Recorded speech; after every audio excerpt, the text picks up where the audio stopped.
Le théâtre de boulevard a perdu sa maman. Elvire Popesco vient de disparaître à l'âge de 98 ans. Sérieux blocage dans la dernière ligne droite de la négociation du GATT à Genève. Alain Juppé estime que l'on perd du temps, tandis que Jacques Delors souhaite des concessions réciproques. Pas de retrait israélien des territoires occupés à partir de demain, comme prévu par les accords de Washington. Yasser Arafat et Yitzhak Rabin, qui se sont vus 2 heures en tête-à-tête aujourd'hui au Caire, se sont donné 15 jours de délai supplémentaire.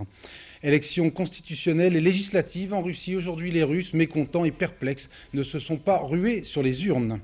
Et puis en fin de journal, nous retrouverons Sabine Azéma et Pierre Arditi, les 2 seuls interprètes de 2 films complémentaires signés Alain Resnais, Smoking et No Smoking. Madame, Monsieur, bonsoir. Elvire Popesco, c'est une coupe de champagne avec des larmes au fond, disait Tristan Bernard. Le théâtre de boulevard a perdu sa maman, Elvire Popesco, décédée hier à l'âge de 98 ans à son domicile parisien. Durant plus d'un demi-siècle, elle aura marqué le théâtre français de sa personnalité, de son allure et de son irrésistible accent roumain. Hommage signé Didier Pelbaum. Un seul regret lorsque le monde du théâtre lui a rendu hommage il y a 6 ans, celui de n'avoir jamais joué Molière. Quelle honte, j'ai le remords maintenant, mais trop tard. Merci encore pour ça.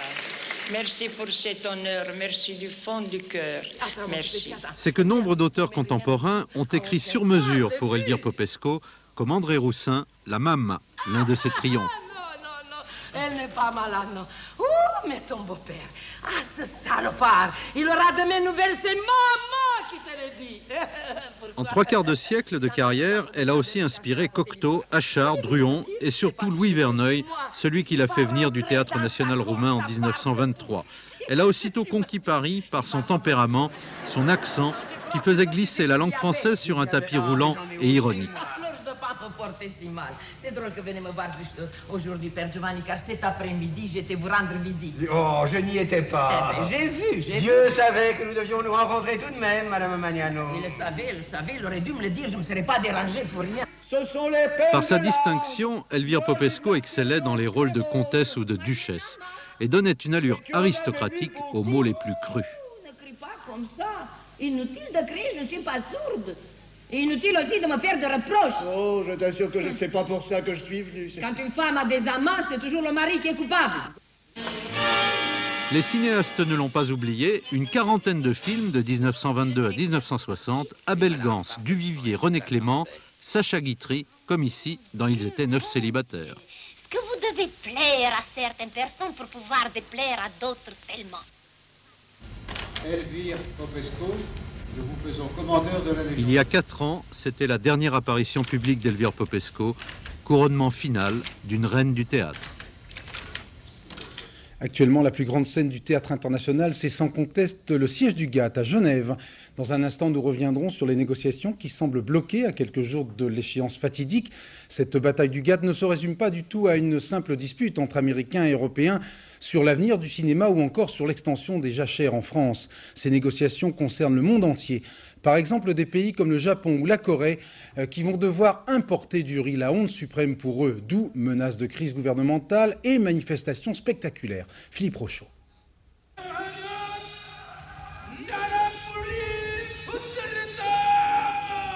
Ces paysans coréens crient leur colère dans les rues de Séoul. Leur gouvernement vient d'accepter, dans le cadre des accords du GATT, d'ouvrir la Corée du Sud aux importations de riz étranger. La honte, la trahison, et le Japon s'apprête à faire de même. À Tokyo, les paysans estiment que ça n'est pas seulement la ruine pour 5 millions de fermiers japonais, mais surtout une atteinte culturelle humiliante. Ceux qui ont survécu à la guerre grâce au bol de riz quotidien n'acceptent pas de voir du riz américain, du riz de l'oncle Sam atterrir dans leur bol. Le gouvernement japonais a dû différer constamment son accord, car le Parti socialiste menace de se retirer de la coalition si du riz étranger pénètre au Japon. Mais dans le cadre du GATT, il est obligé d'ouvrir son marché. 4 à 8% du riz que vont manger les Japonais ne sera donc pas produit chez eux. Ce compromis ne fait pas seulement l'affaire des producteurs américains, mais aussi d'autres pays asiatiques, la Chine, la Thaïlande, le Vietnam, qui commencent à produire un riz de qualité que les Japonais devront laisser entrer. L'Uruguay Round porte bien son nom et s'apparente de plus en plus à un combat. Chacun tente de remporter la victoire au point tout en évitant le chaos, bien sûr.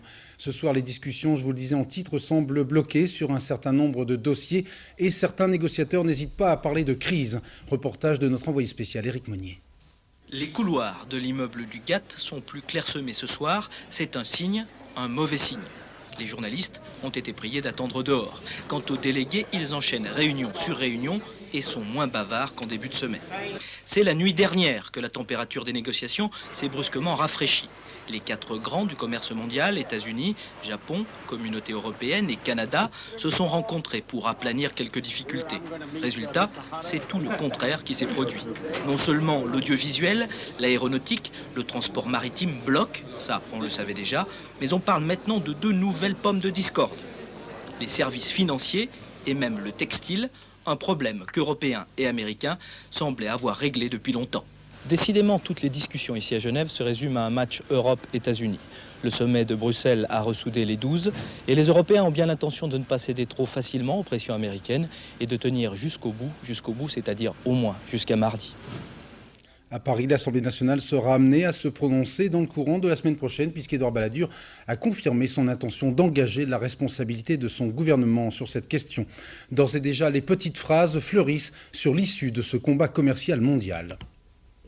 Nous avions pris une position extrêmement ferme en disant veto, et lorsque nous avions demandé le soutien de la droite, ils nous l'avaient refusé. Aujourd'hui, nous sommes à quelques jours de l'échéance, nous allons juger sur pièce. Je le répète, nous souhaitons un accord, mais tel que les choses se présentent aujourd'hui, eh bien pour la France, ce n'est vraiment pas satisfaisant. Laurent Fabius, je souhaite cet accord, parce que si c'est la foire d'empoigne, comme nous n'avons pas le plus gros bâton, les Américains ont un gros bâton.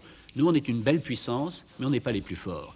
Nous avons besoin de règles du jeu. Ces règles du jeu nous protégeront. Et on y arrive ou on n'y arrive pas? Je crois qu'on va y arriver. Si le 14, on ne voit pas à peu près, sur tous les grands sujets que nous avons évoqués, l'audiovisuel, mais aussi le reste, où on va, quelles sont les lignes générales de l'accord, alors je commence à me demander si on pourra vraiment tenir la date du 15 qu'ils ont eux-mêmes fixée. Le directeur général du GATT, Sutherland, disait cet après-midi, c'est le 15, ça doit être le 15, il n'y aura pas de 16, etc. Oui, enfin, j'ai entendu dire effectivement qu'après le 15, il n'y aurait pas de 16 décembre. Moi, j'ai une conviction très simple et un peu fruste, c'est qu'il y aura un 16 décembre, un 17 et un 18.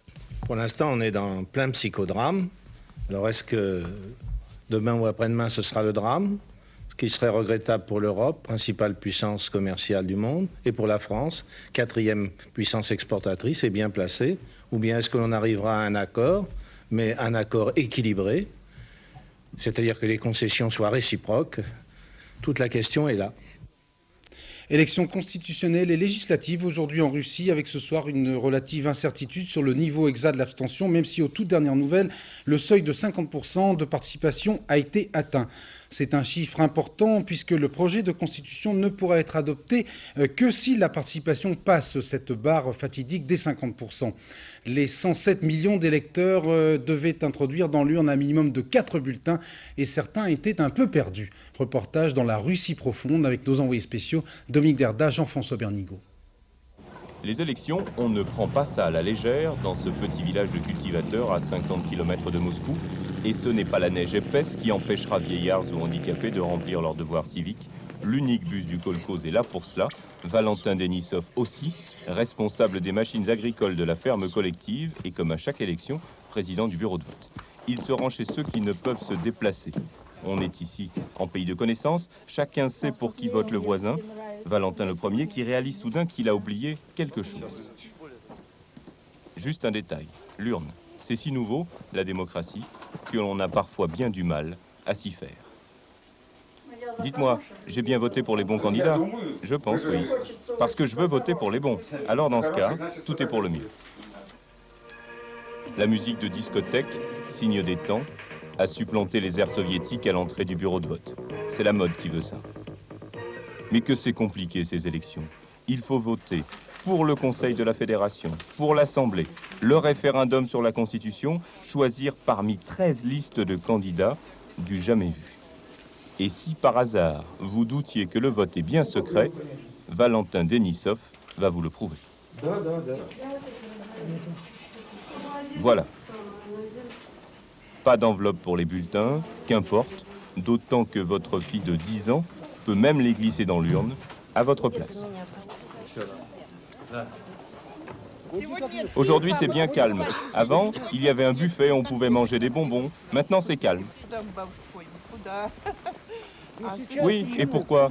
Parce qu'il y a ce système avec plusieurs partis, voilà pourquoi. Avant, c'était une fête. Aujourd'hui, c'est juste des élections. Aprilevka est un village bien ordinaire, un peu conservateur peut-être, frileux sans doute comme beaucoup d'autres, mais l'hiver est si long en Russie. Les premiers résultats, très partiels bien sûr, en provenance de Sibérie, indiquent que le Parti libéral-démocrate arrive en tête. En fait, ce parti n'est ni libéral ni démocrate. Il est dirigé par Vladimir Zhirinovsky, un ultranationaliste qui n'hésite pas à développer des thèses xénophobes. Reportage Marcel Tria, Franck Brisset. Un geste qui rappelle des souvenirs. Aidez-nous et nous vous aiderons tous. Le cirque de Vladimir Zhirinovsky au cœur de Moscou. Aux élections présidentielles de juin 91, il avait obtenu 8% des voix en proposant la baisse du prix de la vodka. Mais personne jusqu'ici ne prenait vraiment au sérieux le leader ultranationaliste du Parti libéral-démocratique. D'après un sondage, pourtant, sa liste raflerait dimanche plus de 14% des voix. Et lui-même commence à faire des rêves de grandeur. Nous voulons bien avoir 30%. Avec falsification. Si on aura falsifié les résultats, 10%. Sans falsification, 30% ou peut-être 40%. Maintenant, nous sommes les premiers. Et ça marche. Ils étaient des milliers à vibrer au rythme des marches militaires et des idées simples de cet homme qui sait trouver les mots qu'il faut dans ce pays déboussolé. Je suis amoureuse de lui. Vous êtes pour un pouvoir fort en Russie? Bien sûr. Parce que maintenant, notre jeunesse a perdu l'habitude de travailler. Vous croyez tous que la Russie a besoin d'une main de fer? Oui, bien sûr, c'est obligatoire. Mais sa cible favorite, ce sont les Caucasiens, Azéris, Tchétchènes, Géorgiens, qu'il accuse de tous les maux dont souffrent les Russes, comme s'ils étaient seuls responsables de la montée de la criminalité qui les exaspère. Leurs frigos sont pleins de nourriture. Ils sont capables de vivre 6 mois sans aller au magasin. Et tout ça, ils nous l'ont volé. Chaque jour, des milliers de bandes de Caucasiens volent nos appartements. Ils battent nos garçons. Ils violent nos femmes et ils font de nos gens des esclaves.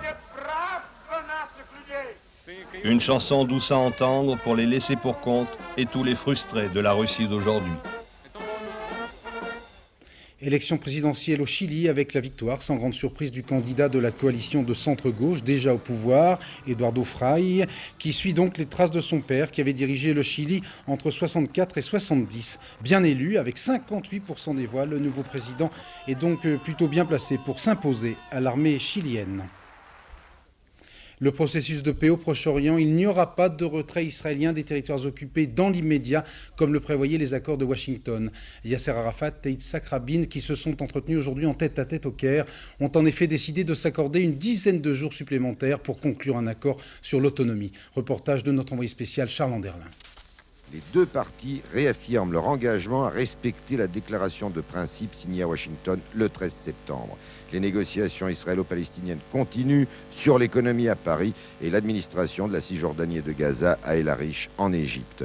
Les pourparlers du Caire sur les problèmes de sécurité sont suspendus et seront apparemment remplacés par des contacts secrets comme ceux qui se sont déroulés ces derniers jours. De plus en plus, le processus de paix est l'affaire de Rabin et d'Arafat. Ils ont eu une longue conversation seul à seul dont ils n'ont même pas informé leurs conseillers, dont certains sont furieux, notamment dans l'entourage de Yasser Arafat. Yitzhak Rabin a dit qu'il avait de bonnes raisons de penser qu'il y aura un accord dans 10 jours.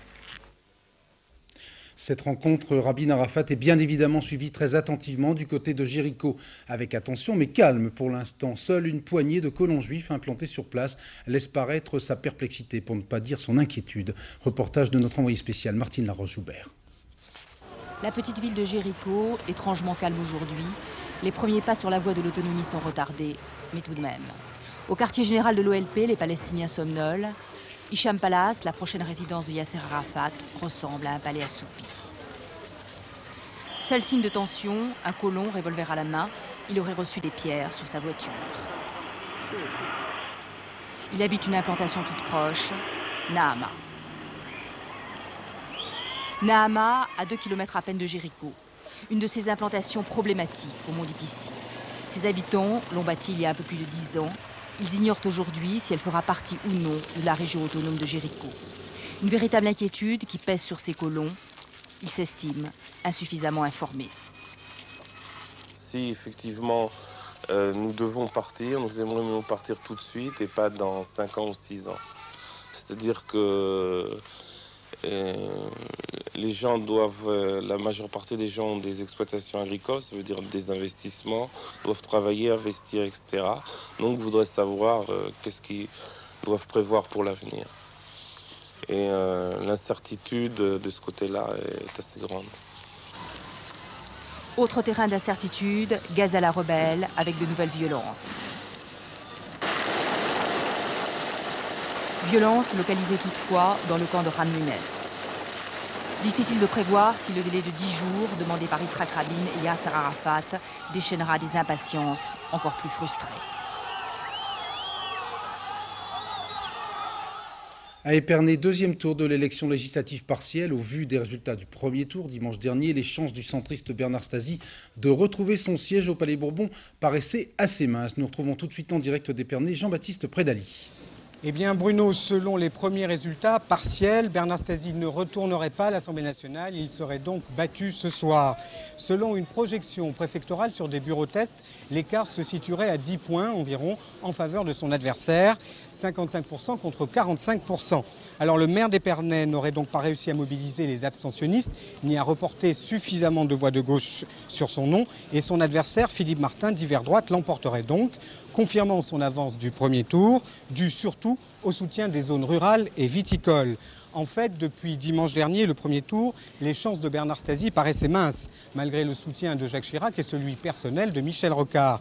Alors le résultat de ce soir, s'il se confirmait, ne constituerait pas à proprement parler une surprise, étant donné les résultats du premier tour, mais plutôt la confirmation de la surprise de mars dernier, puisque Bernard Stasi avait été seul parmi les personnalités politiques nationales de la nouvelle majorité à ne pas être élu. Merci, précision bien sûr dans le tout dernier journal et confirmation de ce résultat.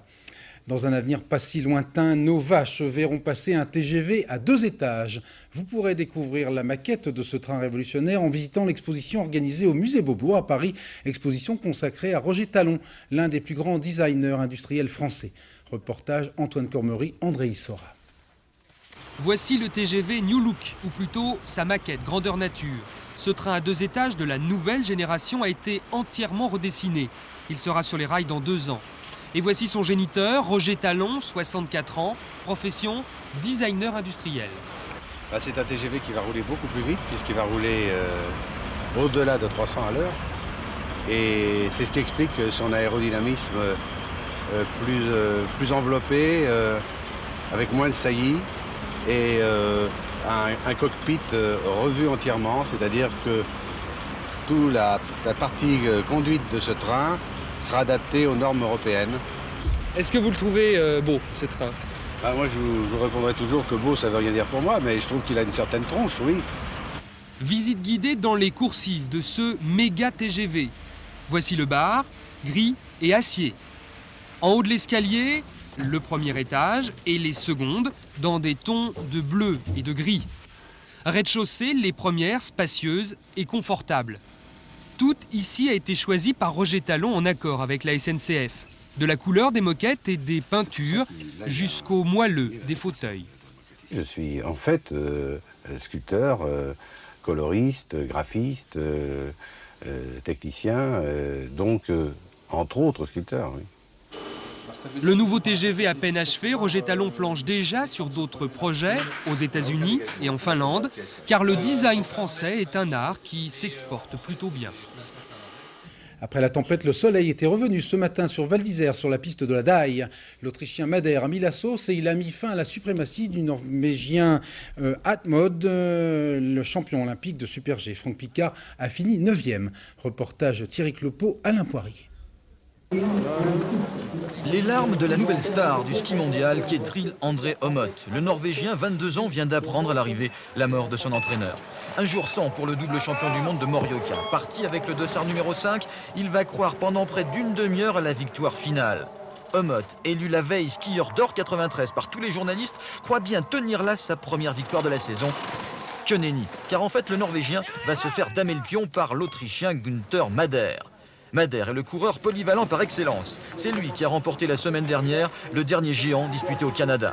Madère, médaille de bronze en descente à Albertville et vice-champion du monde en spécial en 87. À l'arrivée, l'Autrichien termine avec 17 centièmes d'avance sur Omot. Dans le camp français, la satisfaction de ce critérium de la première neige, c'est Franck Picard. Franck, qui veut se consacrer cette année uniquement au géant, ne s'était pas encore entraîné en Super G. Le Super G, une discipline où il avait été sacré champion olympique en 88. Le coureur dessaisi souffle malgré tout une belle 9e place. Mon ambition, c'était de rentrer dans les 15. Je fais un peu mieux, mais j'espère que l'appétit viendra en mangeant et être encore plus compétitif la prochaine fois. Mais bon, faut quand même rester relatif. Hein. C'est une 9e place. Bon, c'est bien pour mon dossard, mais je peux faire mieux. En ce début de saison, Picard a décidément le vent en poupe. L'actuel leader de la Coupe du Monde de géants partira favori demain matin du géant de Val d'Isère en essayant de faire aussi bien qu'à Zolden en Autriche il y a un mois, où il avait battu tous les plus grands géantistes. Les Français volants, le club parisien de hockey sur glace survole entre guillemets en ce moment le championnat de 2e division, en partie grâce aux nombreux buts de Cyril Cogan. Cyril est l'un des meilleurs attaquants de son équipe et s'il recherche très peu les acclamations de ses supporters, ce n'est pas seulement par modestie. Reportage Pascal Doucet-Bon, Maryse Richard. Ce soir-là, les Français volants vont encore écraser leurs adversaires. Leur retour en National 1, la première division du hockey, sera bientôt acquis. Les supporters peuvent hurler des chansons qui parlent de réserver un sort peu enviable aux adversaires en blanc, nécessairement moins sympathiques que les héros en bleu. Parmi ces héros, il en est un qui ne connaît peut-être pas toutes les paroles de ces hymnes guerriers. Cyril ne les entend pas parce qu'il est sourd, tout simplement.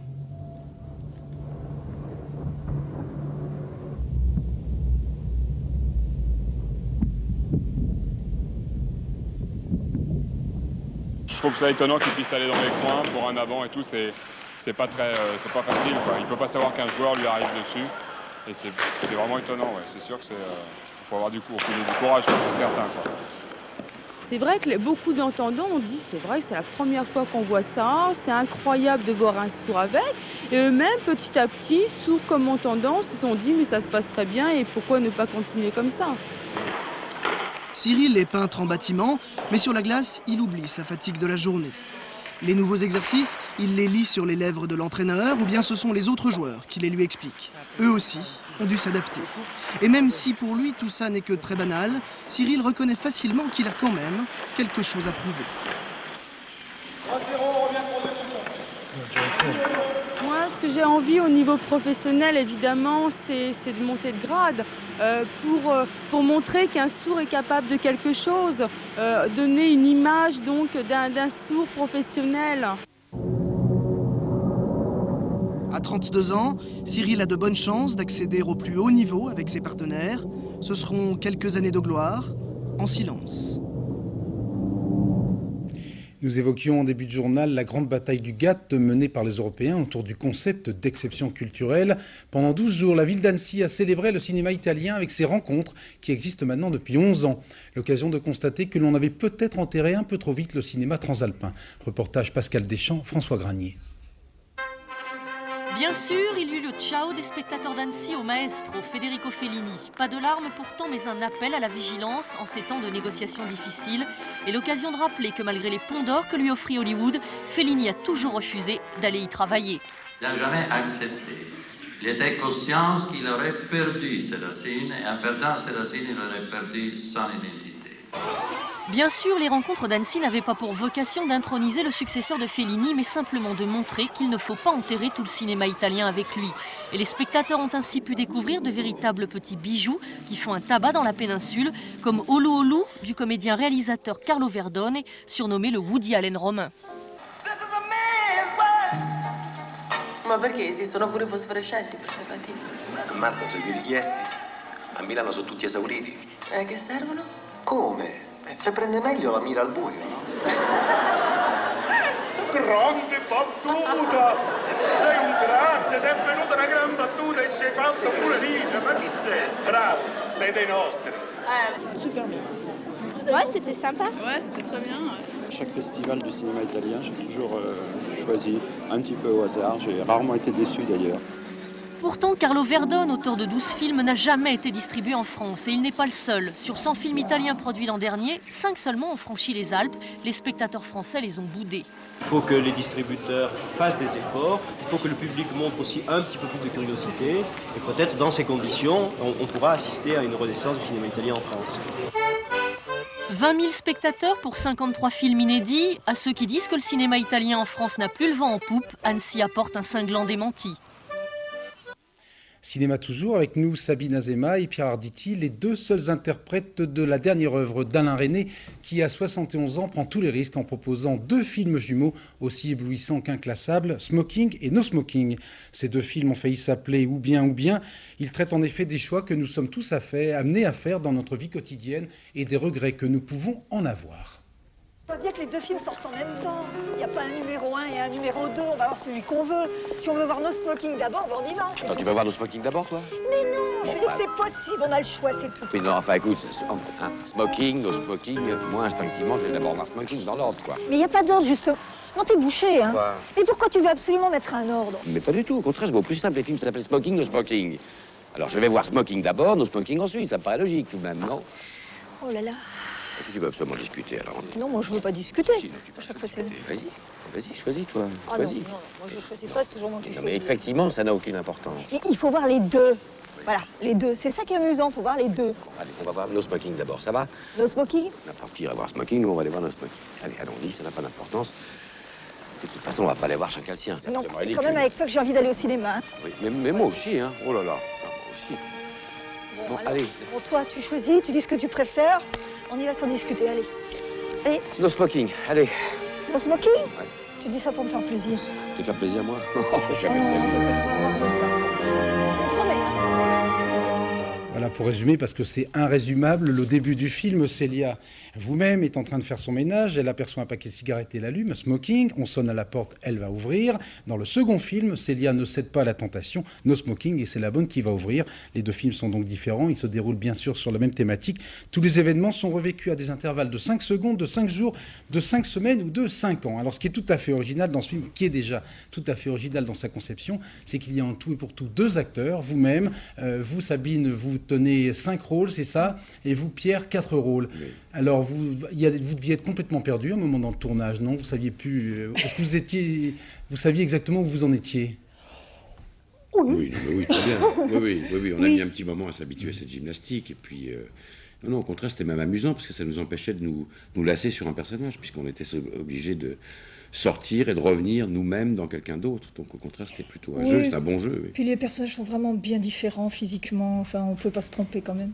Ils sont bien différents, mais vous êtes refusé à des artifices de grimage, de prothèses. Ah oui, pas de prothèses, pas de lentilles de contact, pas de faux accessoires, non, le minimum. Il y a des différences, mais elles sont, enfin, c'est un petit peu comme les jeux d'enfants. Les enfants disent on sera, on dit qu'on serait, et alors on est. Voilà. Et on pense que les gens croiront à ça aussi. Alors ce double film est tiré de 8 pièces écrites par un Anglais, ça s'appelle Intimate Exchange, c'est ça l'accent Alan Ayckbourn, voilà, une véritable orgie de théâtre, puisque c'était 8 pièces différentes avec 2 fins différentes à chaque fois, donc il fallait aller 16 fois au théâtre.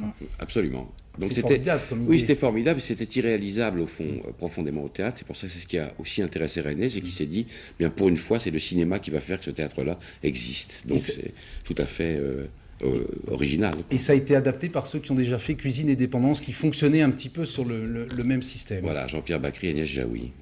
Oui. Vous avez tourné, c'est un film très anglais, vous avez tourné dans la campagne anglaise? Ah non, on a tourné à Arpajon. Pas du tout. Au milieu des haricots. On a tourné dans une campagne anglaise totalement artificielle, reconstituée en studio. Ouais. C'est un autre des paris du film, c'est-à-dire que complètement tout se passe en extérieur et tout est reconstitué en studio et on finit par ne plus savoir si on est dehors, dedans, on ne sait plus très bien. Ça fait partie du jeu général, on brouille tout. Mais tout est facile à... Ça donne quel budget pour le film, si c'est entièrement en décor reconstitué? Je ne sais pas. C'est un budget assez moyen, je crois. Par rapport à l'étendue du projet, je crois que ça doit tourner aux alentours de 50 millions, ce qui est de l'argent, mais ce qui proportionnellement pour 2 films aussi lourds n'est pas si cher, et votre chaîne d'ailleurs est coproductrice du film, vous le savez. Donc nous espérons bien rentrer dans nos sous. Eh bien écoutez, c'est tout le mal que nous nous souhaitons mutuellement. Hein. Le film, je le disais, a failli s'appeler Ou bien, parce que c'est vraiment un jeu pour les téléspectateurs. On a tous dû faire à un moment ou un autre des choix en se disant, bon, si j'avais choisi d'aller en vacances là plutôt qu'aller, si j'avais choisi de divorcer au lieu de me marier, ou réciproquement. Oui, c'est-à-dire on donne le pouvoir à des gens qui vivent un parcours, une vie, de leur dire, bon écoutez, vous regrettez au fond d'avoir fait comme ça, ben on vous donne la possibilité de faire autrement. Faites autrement et on va voir ce qui se passe pour vous.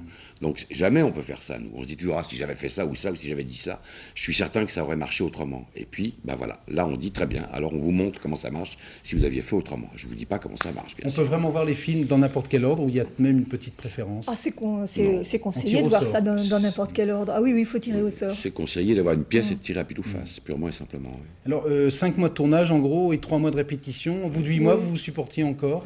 Ben, on est encore assis l'un à côté de l'autre, et on n'est pas griffé, non, ça va. Au contraire, ça approfondit les rapports, oui, au contraire. si tant est que ce soit encore possible. Ah oui. Non, c'est une belle histoire, c'est un beau voyage. Et peut-être, au fond, le souhait qu'on peut émettre, c'est qu'à une époque où tout va si vite, comme ça, quand on vous voit faire le journal, par exemple, c'est très fascinant, on vous voit faire défiler des choses si fondamentales comme ça, on se dit que peut-être là, on offre aux spectateurs la possibilité de voyager, peut-être une journée entière, dans des histoires qui sont à la fois les siennes et pas les siennes, et de rêver comme ça. C'est un autre rythme de vie, peut-être c'est ça le cadeau du film. Oui, parce que c'est peut-être très amusant de voir les 2 films dans la même journée, justement. Vous voyez, c'est... Il faut réserver ses week-ends. Oui, ou on peut les voir à 8 jours d'intervalle, peu importe. Oui, mais même dans la même journée, c'est assez rare de pouvoir faire ça. On sait bien que les gens se déplacent pour des événements exceptionnels. Moi, je crois que c'en est un. C'est une manière de regarder le monde autrement. Merci beaucoup, Savine, Pierre. Donc, bonne vie à Smoking, No Smoking d'Alain Resnais, qui sort mercredi dans les salles. Vers 1h du matin, le dernier journal, en compagnie de Catherine Sellac. Demain, à 7h50, Gérard Leclerc recevra pour les 4 vérités le président du CNJA. On reparlera du GATT, bien sûr. Bonne fête au Chantal, avec ce soir une pensée toute particulière pour les Janine, les Daniel, les Jean-Marie et les Jean-Pierre.